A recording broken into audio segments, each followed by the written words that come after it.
প্রিয় সপ্তম শ্রেণীর ছাত্রছাত্রী, আজকে তোমাদেরকে বোঝাচ্ছি সপ্তম শ্রেণীর ভূগোল বইয়ের টেক্সট বইটা পড়াচ্ছি। কেমন?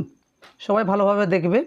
এটা কিন্তু অর্থনৈতিক উদ্দেশ্যের জন্য পড়াইনি, কারণ অধিকাংশ টিচাররা কী করে টেক্সট বইটা এড়িয়ে চলে। টেক্সট বইটা পড়ার একটা বিশেষ গুণ রয়েছে যে তোমার আনকমন কোনো প্রশ্ন আসবে না। দ্বিতীয় কথা হচ্ছে তুমি এটা যদি ঠিকঠাক পড়ে তাহলে যে কোনো প্রশ্নই কিন্তু তারা খুব সুন্দরভাবেই সহজ সরলভাবে উত্তর দিয়ে চলে আসতে পারবে। কেমন? তো দেখো, এখানে ভূপৃষ্ঠের সব জায়গায় একরকম নয়। এই জায়গাটা দেখায় যে পৃথিবীর ওপর কোথাও পর্বত, কোথাও মালভূমি, কোথাও সমভূমি। এই রকম ভূমিরূপ দুই রকম শক্তির দ্বারা তৈরি হয়েছে। একটা হচ্ছে পৃথিবীর অভ্যন্তরীণ প্রক্রিয়া, অন্যটা হচ্ছে বহির্জাত প্রক্রিয়া। তাহলে আমরা বলতে পারি যে পৃথিবীর কিভাবে পর্বত, মালভূমি এবং সমভূমির সৃষ্টি হয়। না, সোজা উত্তর না, পৃথিবীর অভ্যন্তরীণ প্রক্রিয়া এবং বহির্জাত প্রক্রিয়ার ফলে পর্বত, মালভূমি এবং সমভূমির সৃষ্টি হয়। আমি এখানে কিন্তু প্রশ্ন করে দিয়েছি, খুব সুন্দরভাবে লিখে দিয়েছি। হ্যাঁ, এরকম দাগ দিয়ে দিয়ে প্রশ্ন করবে, নিজের ভাবনা চিন্তা করতে পারবে তোমরা। হ্যাঁ, প্রশ্নগুলো দাগ দিয়ে দিয়ে যেখান থেকে কী প্রশ্ন হতে পারে। এবার দেখো, তোমাদেরকে যেটা বলি যে এই যে আমাদের পৃথিবীর মহাদেশ রয়েছে এবং মহাসাগর রয়েছে, সেগুলোর উপরে কিন্তু অনেকগুলো পাত রয়েছে। হ্যাঁ, কী বললাম? এই যে মহাদেশ এবং মহাসাগর রয়েছে, এই এই মহাসাগরগুলোর কী বলছে, এই পাতগুলোর উপরে রয়েছে। কতগুলো পাত রয়েছে? সেই পাতগুলোর উপরে রয়েছে। আবার এই পাতগুলো একটা থকথকে স্তরের উপর কিন্তু ভাসছে। এবারে ভাসতে ভাসতে কখনো পাতগুলো পরস্পরের দিকে এগিয়ে আসে যখন ধাক্কা খায়। হ্যাঁ, কখন আবার দেখবে সরে যায়। যাই হোক, ধাক্কা বা সরে যাক, একটা ভূ আলোড়নের সৃষ্টি হয়। এটা হচ্ছে পৃথিবীর অভ্যন্তরীণ প্রক্রিয়ার জন্য হয়। হ্যাঁ, তাহলে পৃথিবীর অভ্যন্তরীণ প্রক্রিয়ার ফলে এই সমস্ত সৃষ্টি হয় পর্বত, মালভূমি এবং সমভূমি। আমরা নিশ্চয়ই বুঝতে পারলাম যে মহাসাগর এবং মহাদেশগুলো কয়েকটি পাতের উপর ভাসছে। হ্যাঁ, কিসের উপরে? একটা থকথকে আস্তরণের উপরে, এবং পরস্পরের দিকে যখন এগিয়ে আসে তখন হয়তো পর্বত সৃষ্টি হয়ে যায়, বা সরে গেলে হয়তো সমুদ্র সৃষ্টি হয়। এরকম জিনিসটা হয়। আবার নদী, বায়ু, হিমবাহ, সমুদ্র তরঙ্গের মতো প্রাকৃতিক শক্তিগুলো ভূমিরূপ এর উপর সব সময় কাজ করে, কখনো ক্ষয় করে উচ্চতা কমিয়ে দেয়, কোথাও আবার সঞ্চয় করে ভূমির বৈচিত্র্য তৈরি করে। হ্যাঁ, এখানে দেখো, আমি তোমাদেরকে আরেকটা জিনিস তোমাদেরকে বুঝিয়ে দিই যে পৃথিবীর পর্বতের উচ্চতা, আকৃতি, বৈচিত্র্য, হ্যাঁ, এর কারণ পৃথিবীর সৃষ্টির প্রক্রিয়া এবং সময়ের পার্থক্যের জন্য হয়। এখানেও কিন্তু একটা ভালো প্রশ্ন তোমরা তৈরি করতে পারবে, সেটা কিন্তু আমি বলে দিচ্ছি না। এই কারণেই হিমালয়, আলপস বা নবীন যে পর্বতগুলো রয়েছে সেগুলো অনেক ছোচালো হয়, উঁচু হয় এবং চূড়াযুক্ত হয়। অন্যদিকে আরাবল্লীর মতো প্রাচীন যে পর্বত রয়েছে সেগুলো বহু কাল ধরে, যেহেতু পুরনো পর্বত, প্রাচীন পর্বত, সেগুলো উচ্চতাটা কমে যায় এবং চূড়াগুলো সেরকম ছুচালো হয় না। তাহলে উৎপত্তি অনুযায়ী পর্বত কিন্তু 3 প্রকারের হয়। হ্যাঁ, তাহলে উৎপত্তি অনুযায়ী পর্বত কত প্রকারের হয়? 3 প্রকারের হয়।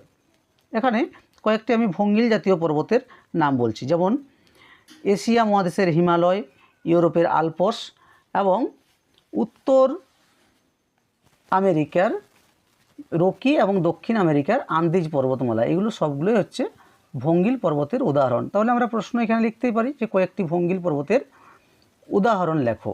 হ্যাঁ, এবার দেখো কিভাবে ভঙ্গিল পর্বত সৃষ্টি হয়। এইখানে আমি প্রশ্ন কিন্তু করেই দিয়েছি, কিভাবে ভঙ্গিল পর্বত সৃষ্টি হয়। টেক্সট বই একটা লিখে দিয়েছে যে ধরো একটা মাদুর বিছিয়ে রেখেছো, তো মাদুরটা যখন দেখবে গুড়িয়ে গেছে দুদিকে, দেখবে ভাঁজ হয়ে কিছুটা উপর দিকে উঠে যায়। এইভাবেই ধাপ ধাপ ধাপ ধাপ হয়ে ভঙ্গিল পর্বতের সৃষ্টি হয়। আমি তো সেভাবে উত্তর লিখলে পরীক্ষায় নাম্বার দেবে না, তাই এইভাবে তোমাকে লিখতে হবে যে ভূপৃষ্ঠের পাতগুলো প্রবল চাপে মাঝখানের ভূভাগ ভাঁজ খেয়ে উঁচু হয়ে ভঙ্গিল পর্বতের সৃষ্টি হয়। কিভাবে ভঙ্গিল পর্বতের সৃষ্টি হয় নিশ্চয়ই তোমরা বুঝতে পারলে যে ভূপৃষ্ঠের পাতগুলো প্রবল চাপে মাঝখানে ভাঁজ হয়ে উঁচু হয়ে ভঙ্গিল পর্বতের সৃষ্টি হয়। আবার দেখো, স্তূপ পর্বত কাকে বলে? কত সুন্দর করে লেখা রয়েছে। হ্যাঁ, ব্লক মাউন্টেন, যে ভূ আলোড়নের ফলে পৃথিবী পৃষ্ঠে অনেক সময় ফাটল সৃষ্টি হয়। হ্যাঁ, ফাটল সৃষ্টি হয় মানে ধরে নাও যেরকম হয় লম্বা লম্বা, ধরে নাও তো ফাটল সৃষ্টি হলো। দেখতে পাচ্ছ এই ছবিটি একসময় কী ছিল, সমান্তরাল ছিল। এই দিকের অংশটাও ছিল সমান্তরাল, আবার মাঝেরটিও এবং এটাও একসাথে। ফলে কি হয়, কিন্তু ওই যে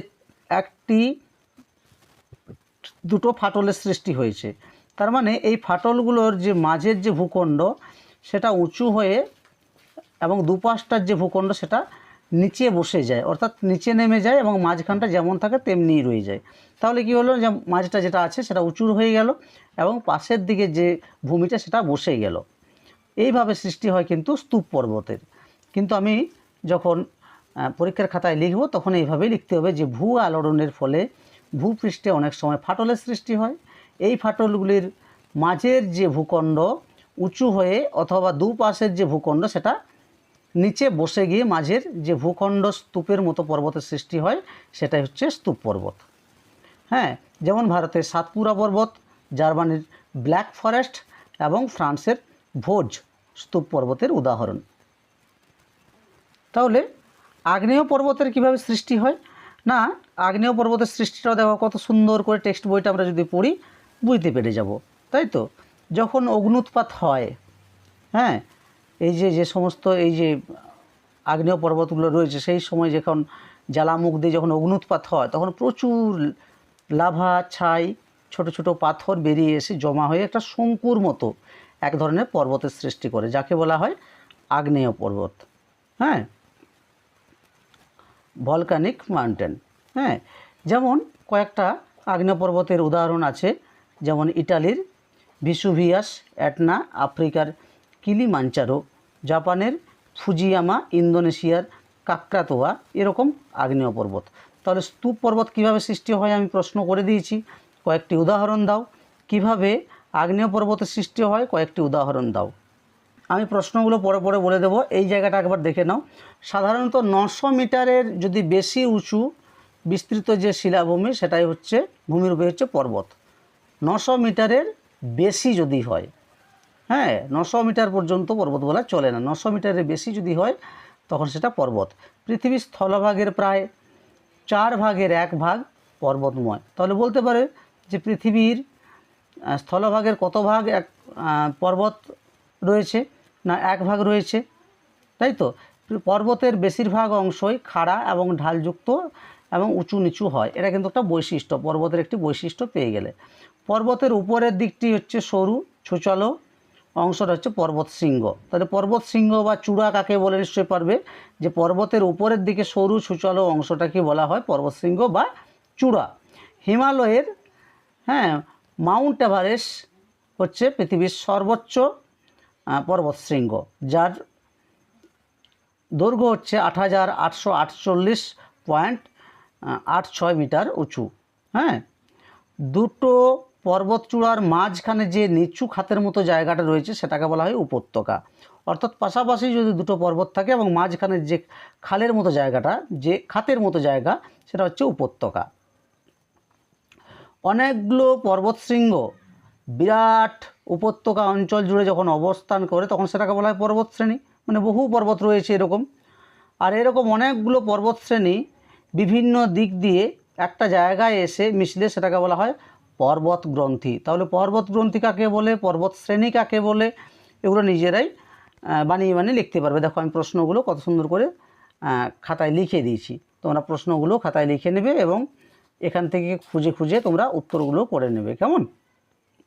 ভিডিওটি দীর্ঘায়িত করছি না, তোমাদেরকে এখনও বলছি, পরেও বলছি, আমি কিন্তু তোমাদেরকে অর্থনৈতিক উদ্দেশ্যের জন্য ভিডিওটি বানাইনি। ভিডিওটি সম্পূর্ণ যাতে তোমরা টেক্সট বইটির উপর গুরুত্ব দাও। দেখো তোমাদেরকে প্রথমেই বলি, যে সমস্ত স্যারেরা টেক্সট বইটা পড়াবে না তাদের কাছ থেকে দরকার হলে বর্জন করবে, তাতে যতই স্টুডেন্ট থাক, যতই ভালো পড়ানো নি, টেক্সট বইটা না পড়লে কিন্তু সেই বিষয়ের যে ভিত, সেই ভিতটা কখনোই কিন্তু শক্ত হবে না তোমাদের।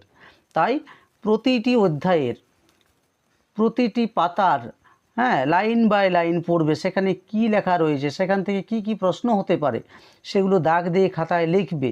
প্রয়োজনে পরীক্ষা দেবে, সপ্তাহে 2-3 দিন পরীক্ষা দেওয়ার চেষ্টা করবে, তবেই ভালো রেজাল্ট করতে পারবে। এই তো সপ্তম শ্রেণী, মাধ্যমিকে যদি যথেষ্ট ভালো রেজাল্ট করতে গেলে তোমাদেরকে কিন্তু এই জায়গাগুলো কিন্তু ফলো করতেই হবে। সকলে ভালো থেকো, সুস্থ থেকো, সুন্দর থেকো। আমি আবার ফাঁকা পেলে তোমাদের জন্য ভিডিও বানিয়ে রেখে দেবো। কেমন?